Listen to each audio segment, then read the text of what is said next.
quel type de chrétien on a à faire dans ce type de réaction. Et ce n'est pas un jugement, mais c'est vraiment une réflexion parce qu'on a besoin de sortir de là.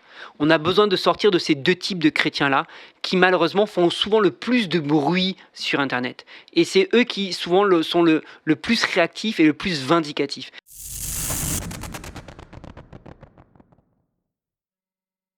Il y a une semaine, j'ai sorti une vidéo qui parle de la franc-maçonnerie et le titre disait « Je suis allé chez les francs-maçons ». Évidemment, quand on fait des vidéos sur YouTube, on a besoin de réfléchir sur les titres qui peuvent accrocher, les titres qui vont donner envie, parce que c'est ça qui donne envie aux gens de cliquer. Quand on fait une vidéo, on a envie que les gens regardent la vidéo, évidemment. Donc, on est obligé parfois de se creuser un peu la tête sur le titre que l'on va mettre, parce qu'on sait que le titre est important. J'avais fait une fois un sondage sur qu'est-ce qui faisait que les gens regardaient mes vidéos, et à 80%, les gens répondaient c'était à cause du titre. En fonction du titre, les gens regardaient mes vidéos. Donc forcément, quand je sors une vidéo, je cherche toujours un titre qui va donner envie, qui va faire appel à la curiosité. Et je savais qu'en faisant un tel titre, ça allait fonctionner. Ça n'a pas raté d'ailleurs. En une semaine, j'ai fait pratiquement 20 000 vues sur cette vidéo, qui à mon échelle est énorme, puisque dans mes moyennes, je suis plutôt à 3-4 000 vues en principe sur mes vidéos. Donc voilà. Et il y a eu évidemment beaucoup de commentaires positifs sous la vidéo, mais aussi plusieurs commentaires négatifs, mais pas sur la vidéo. Parce que les gens qui sont venus commenter sous la vidéo, sauf un peut-être, sauf une ou deux personnes sous la vidéo, mais la plupart des gens qui ont commenté, c'était sous les réseaux et qui n'ont pas pris le temps de regarder la vidéo. Et c'est ça que je trouve vraiment intéressant, et c'est là-dessus que j'aimerais réagir.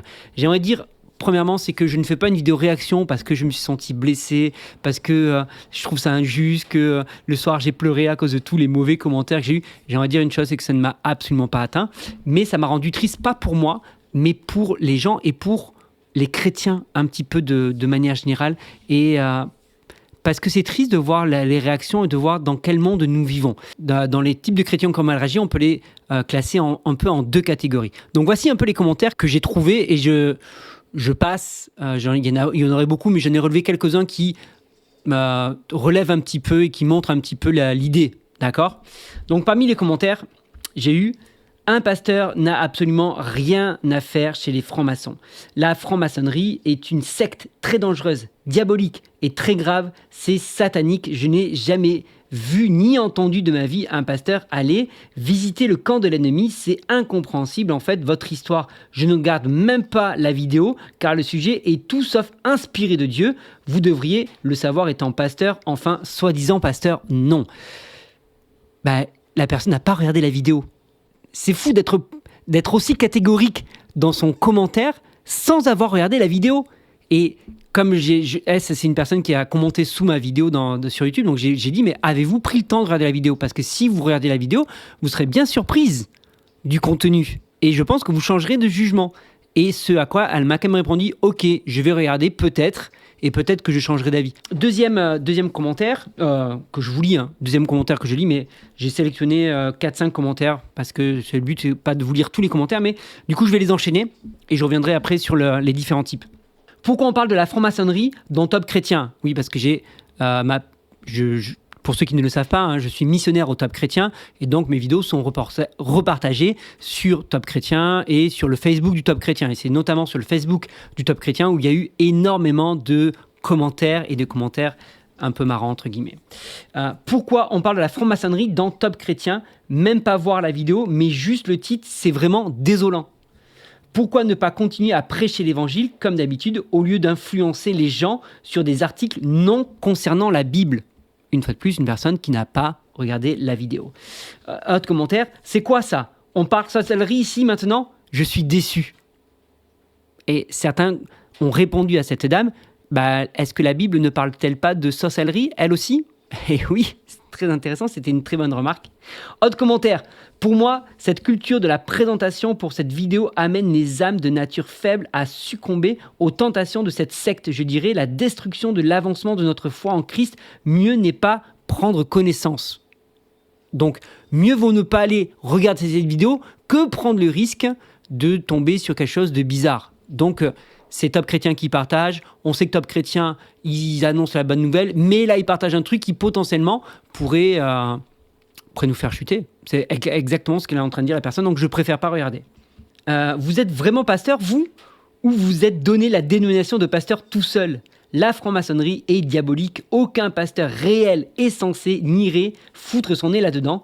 Soit vous servez Dieu, soit Satan, mais pas les deux. Désolé de vous dire ça, mais c'est réel. En tout cas, pour moi, vous êtes un faux pasteur et je ne vous suivrai jamais. Bah oui, une personne, c'est la même personne en fait qui a laissé un commentaire sur ma vidéo, elle réagissait à une story. Et donc, bien sûr, cette personne n'a pas regardé la vidéo, évidemment. Donc, c'est vraiment intéressant. Moi, ça me fait rire. Ça ne me touche pas. Hein. Vraiment, ça ne m'atteint pas. Je trouve ça assez marrant, triste pour eux. Autre personne. Ça fait plusieurs fois que je tombe sur vos vidéos. Vous vous faites appeler pasteur. Pourquoi finalement? C'est quoi le but de vos vidéos? Faire des vues sur des sujets aussi loin de notre Seigneur que celui-ci? Prêcher l'évangile, témoigner de Jésus-Christ, gagner des âmes, ça c'est important. On prêche Jésus-Christ et Jésus-Christ crucifié et ressuscité seulement. Je crois que vous avez perdu de vue la fonction de votre appel. Revenez à votre premier amour, monsieur. Sinon, soyez youtubeur et ne prenez pas le nom de berger. Je ne vous juge pas. Je ne vous juge pas. J'aime cette phrase en conclusion. Je ne vous juge pas. Loin de là, je vous encourage à abandonner cette voie pour revenir à l'essentiel. Soyez bénis au nom de Jésus-Christ. Bah si tu me juges, puisque tu as pas regardé la vidéo et que tu en tires des conclusions alors que tu n'as pas vu ce que je raconte et tu ne sais pas ce que je raconte dans cette vidéo. Donc, il y a beaucoup d'autres sujets, il y avait beaucoup d'autres commentaires, notamment sur le Facebook du Top Chrétien, énormément de commentaires concernant cette vidéo. Je savais que ça allait buzzer, entre guillemets. Forcément, je parle de la franc-maçonnerie et je dis en plus de ça que je suis allé dans une loge franc-maçonne. Je savais que c'est le type de vidéo qui allait fonctionner. La précédente vidéo où je parlais d'accomplissement prophétique, là c'est bizarre, les gens sont moins intéressés. Par contre, on parle de franc-maçonnerie, là de suite, on y va, on va voir vite. Hein. Déjà, ça me parle de ce côté curieux, hein, chrétien ou pas chrétien. Les gens, forcément, ils sont dans cette curiosité parfois un peu malsaine. Et forcément, quand on essaye d'en jouer pour faire passer un message. Donc là, une fois de plus, une personne qui n'avait pas regardé la vidéo, qui me juge sans avoir regardé, sans avoir écouté ce que je dis dans cette vidéo. Et si cette personne avait regardé la vidéo et me jugeait à la limite, j'ai dit « Ok, moi je suis d'accord. » Et moi, je suis d'accord pour me remettre en question. Dans d'autres commentaires, il y a eu cette phrase qui, je trouve, plus juste d'ailleurs que le reste. Il dit peut-être que votre contenu est bon et peut-être que ce que vous racontez est bien, mais votre image ou votre titre est du coup un peu tendancieux et on aurait plutôt tendance à se méfier. Vous avez mal choisi votre titre. Et je préfère ce type de commentaire. Je préfère ce type de commentaire qui est plus honnête que de suite juger et casser sur le titre et sur l'image que j'avais partagée sans avoir pris le temps de regarder le contenu. Quel type de chrétien on a à faire dans ce type de réaction? Et ce n'est pas un jugement, mais c'est vraiment une réflexion parce qu'on a besoin de sortir de là. On a besoin de sortir de ces deux types de chrétiens-là qui malheureusement font souvent le plus de bruit sur Internet. Et c'est eux qui souvent sont le plus réactifs et le plus vindicatifs. Le premier type de chrétien, on l'a vu un petit peu au-dessus, c'est les chrétiens qui ont peur. Et d'un côté, je peux comprendre. Je peux comprendre que des chrétiens, ils voient ça, ils savent pas, est-ce que ça va être bien, est-ce que ça va pas être bien? On parle de franc-maçonnerie, mais dans quel sens on en parle? J'en sais rien. Et j'ai peur d'être compromis. J'ai peur d'être peut-être éventuellement souillé par ce que je vais voir, par ce que je vais entendre. J'ai peur d'être déstabilisé. J'ai peur que ma foi soit ébranlée par ce qui va être dit. Du coup, je préfère pas aller voir. Et on pourrait dire, ouais, c'est une réaction qui est sage. Oui et non. On est appelé à être ferme dans sa foi et dans ses convictions. Et si une vidéo qui parle de franc-maçonnerie arrive à te déstabiliser, ça pose problème quand même. C'est-à-dire, sur quoi est basée ta foi? Sur quoi sont basées tes convictions? Et c'est vrai qu'aujourd'hui, on a énormément de contenu sur YouTube, sur Facebook, sur Instagram et sur tous les réseaux. On a énormément de contenu et pas toujours du bon contenu. C'est vrai qu'il y a beaucoup de personnes qui détournent l'évangile. C'est vrai qu'il y a beaucoup de personnes qui racontent n'importe quoi. C'est vrai. Et c'est vrai que plus que jamais, nous avons besoin de discernement, pas de peur. Et c'est pas par la peur que je dois réagir, mais je dois demander à avoir du discernement. Je dois grandir en discernement. Les solutions pour ça sont lesquelles? 1, je dois connaître la parole. Je dois lire la Bible, je dois la méditer, je dois approfondir ma connaissance de l'Écriture. Parce que C'est ce que va dire Paul à un moment donné. Paul va le dire dans les Épîtres. Il va dire, mais les chrétiens de Bérée, il y avait des chrétiens à Bérée, qui, quand Paul est venu annoncer des choses, les chrétiens de Bérée ont regardé dans les Écritures si ce que Paul racontait était conforme. Ils n'ont pas eu peur, ils n'ont pas été en mode « Ouh là là, c'est un nouveau gars, on ne sait pas d'où il sort, on a entendu des choses sur lui, on a entendu qu'il tuait les chrétiens, on devrait se méfier. » Non, ils n'ont pas été dans cet esprit-là, ils n'ont pas eu peur de recevoir Paul parce que ce qu'ils avaient entendu, ils ont pris le temps d'écouter Paul et ils ont pris le temps de confronter ce que disait Paul à la lumière des Écritures. Et quand ils ont vu que ce que Paul racontait était conforme, ils ont dit « Ok, on accueille ton message. » Et ça, c'est la bonne attitude. Nous ne devons pas avoir peur. Nous devons être vigilants et avoir du discernement. Pour cela, nous devons connaître les Écritures. Nous devons sonder les Écritures. Arrête de croire tout ce qu'on te raconte sur Internet. Arrête d'avoir peur de tout ce qu'on te raconte sur Internet. Étudie la Bible. Prie. Aie une relation avec Dieu.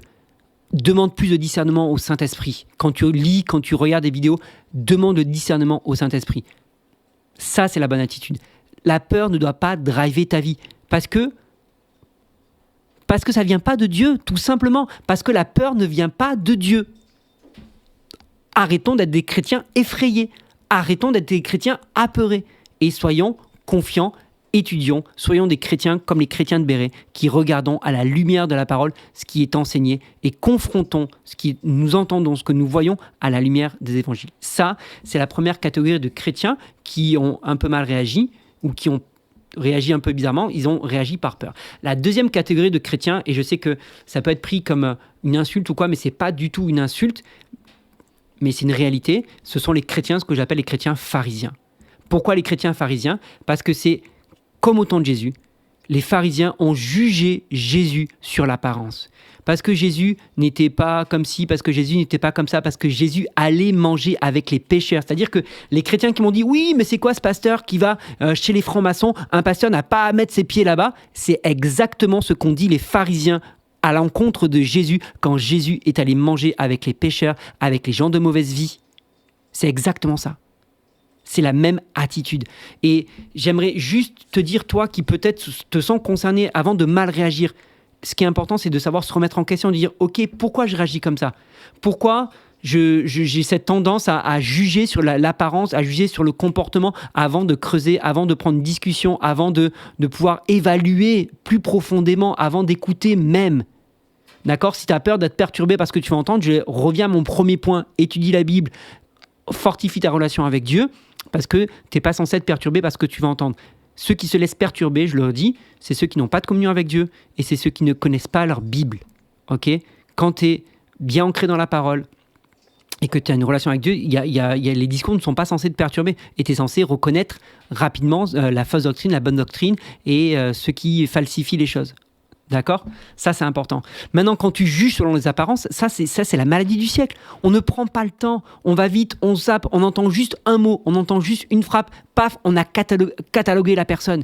Et ça, c'est pas biblique non plus. C'est ce qu'ont fait les pharisiens, je le répète. Arrête d'être un chrétien pharisien. Arrête de juger sur l'apparence. Arrête de juger sur ce que tu as vu sans savoir, sans connaître, sans aller voir ton frère. La Bible dit, si ton frère a péché, va et reprends-le. Il n'y a pas marqué, si ton frère a péché, juge-le sur la place publique et dénonce-le. Il y a marqué, va et reprends-le. Ça veut dire qu'à un moment donné, il y a quelque chose qui t'interroge chez ton frère, tu as remarqué quelque chose chez ton frère, tu vas, tu parles avec lui. Tu dis, écoute, ce que tu fais là me semble pas correct ou me semble pas bon. Et vous pouvez discuter et peut-être qu'il pourra se justifier, peut-être que tu avais mal interprété, mal compris ce qu'il a fait. Au lieu d'aller de suite le descendre et au lieu d'aller de suite le balancer sur la place publique, le lyncher publiquement, prends le temps d'aller écouter premièrement et d'avoir une relation avec ton frère pour connaître son cœur, pour connaître sa pensée. Ok ? Donc, c'était un peu ma réaction. Pas comme je le dis, pas que j'ai été blessé, parce que j'ai vraiment pas été blessé par ces personnes-là, mais parce que c'est trop une tendance. Et c'était pas la première fois que ça m'arrivait, en fait, de mettre une vidéo sur YouTube ou d'avoir un titre un peu évocateur ou une vignette un peu accrocheuse pour que les gens puissent aller voir, pour susciter cette curiosité et d'avoir des réactions de gens qui n'avaient pas regardé la vidéo, qui n'avaient pas pris le temps de regarder la vidéo et qui ont jugé uniquement sur le titre ou sur l'image. Arrêtons de faire ça. Prenons le temps d'écouter de juger. Soyons ces chrétiens de Béret qui ont pris le temps d'écouter Paul et d'examiner à la lumière de la parole si c'était bon ou si c'était pas bon. Ne soyons pas des pharisiens qui ont condamné Jean-Baptiste parce qu'il ne mangeait pas, parce qu'il ne buvait pas, et qui ont condamné Jésus parce qu'il mangeait, qu'il buvait. C'est Jésus lui-même qui va le dire. Ne soyons pas dans ces catégories-là. On n'a pas à être conduit par la peur et on ne doit pas être motivé par la critique sur l'apparence. Voilà. J'espère que cette vidéo t'aura encouragé en tout cas. Peut-être te permettra de te remettre en question, parce que c'est important, savoir se remettre en question. Partage-la, parce que les chrétiens ont besoin d'entendre ça aujourd'hui. Vraiment, partage cette vidéo. Et à tous ceux que tu connais qui ont tendance à critiquer facilement, rapidement, partage, je compte sur toi. Si tu as des commentaires, si tu as des remarques à me faire, n'hésite pas. Moi, je suis ouvert aux critiques et je suis toujours heureux de pouvoir en discuter. Sois béni et je te dis à demain matin pour la lecture du jour. Et oui, c'est toujours la petite piqûre de rappel. Chaque matin, une vidéo de 3 minutes maximum pour t'encourager avec la lecture que j'ai faite moi-même dans la Bible. À bientôt.